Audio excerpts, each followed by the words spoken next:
धारदार शमशीर जो सीने में रख दी ज़माने ने, धारदार शमशीर जो सीने में रख दी ज़माने ने, और वो मासूम पर्दे दर पर्दे डालता रहा अपने गमों को छुपाने में। नमस्कार दोस्तों, फिर एक बार धन्यवाद।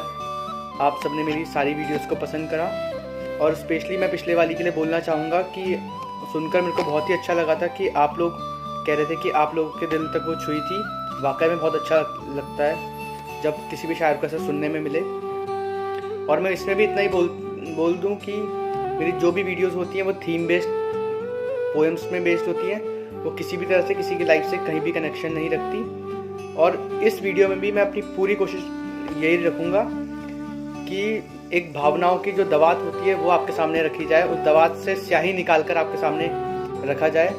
आशा करता हूँ इसे भी वैसे ही पसंद करेंगे। तजुर्बा ज़्यादा नहीं रखता पर गहरे विचार करने लगा था वो, तजुर्बा ज़्यादा नहीं रखता पर गहरे विचार करने लगा था वो, और अक्सर खामोश रहकर महसूस ज़्यादा करने लगा था वो। सुना था किसी दौर में सुर्खियों में रहने का शौक रखने लगे थे वो, सुना था किसी दौर में सुर्खियों में रहने का शौक रखने लगे थे वो, और नायाब की चाहत में सारी सीमाएं पार कर गए थे वो। खूबसूरती के अरमा में कुछ इस तरह डूबने लगे थे वो, खूबसूरती के अरमा में कुछ इस तरह डूबने लगे थे वो, कि सामने पड़ी हकीकत को भी अनदेखा करने लगे थे वो। फर्जी तोहमतों से मुकदमा हारने लगा था वो, फर्जी तोहमतों से मुकदमा हारने लगा था वो, क्योंकि जो गवाह थे बुलाए उनका किरदार ही नहीं पहचान पाया था वो। कायदा उस कैद का बिल्कुल भी ना समझ पाया था वो, कायदा उस कैद का बिल्कुल भी ना समझ पाया था वो, कि सुलझी पड़ी गुत्थी में ही स्वयं ही उलझ पड़ा था वो। कलम का रुख मोड़ करके अक्सर नाम छुपा देता था वो, कलम का रुख मोड़ करके अक्सर नाम छुपा देता था वो, और जिक्र तो पूरा करता था लेकिन पर्दे के पीछे का काम छुपा देता था वो।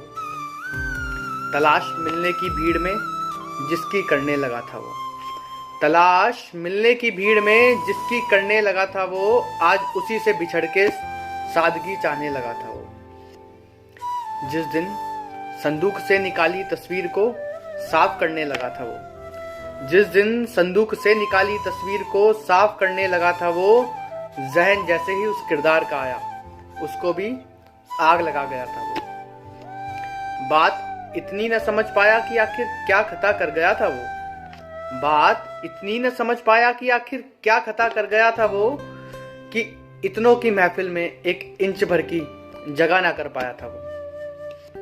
पिघल तो लोहा भी जाता है आखिर कैसा ज़मीर था वो, पिघल तो लोहा भी जाता है आखिर कैसा ज़मीर था वो, और इतनी आंसुओं की बारिश में यूं मुस्कुरा रहा था वो, यूं मुस्कुरा रहा था वो। बिना पढ़े ही जिन खतों को फाड़ने लगे थे वो, बिना पढ़े ही जिन खतों को फाड़ने लगे थे वो, उन्हीं के कतरों को जोड़ जोड़ करके एक गजल बना रहा था वो। तोड़ दिया कुछ ऐसा जिसकी मरम्मत ना कर पाया था वो, तोड़ दिया कुछ ऐसा जिसकी मरम्मत ना कर पाया था वो, और जोड़ने चला जिन टुकड़ों को उनको पहले जैसा ना जोड़ पाया था वो। जिस आईने को देख बार बार मुस्कुराने लगा था वो, जिस आईने को देख बार बार मुस्कुराने लगा था वो, आज उसी आईने को तोड़ने में अपने आप को व्यस्त करने लगा था वो। आखिरी कुछ पंक्तियां मैं शिरकत चाहूंगा आप सभी की। अतीत की सारी रंजिशें भुलाकर आगे बढ़ गया था वो, अतीत की सारी रंजिशें भुलाकर आगे बढ़ गया था वो, और बेमानों को पीछे छोड़ कविताओं को गले लगा गया था वो, कविताओं को गले लगा गया था। थैंक यू सो मच, बहुत बहुत धन्यवाद।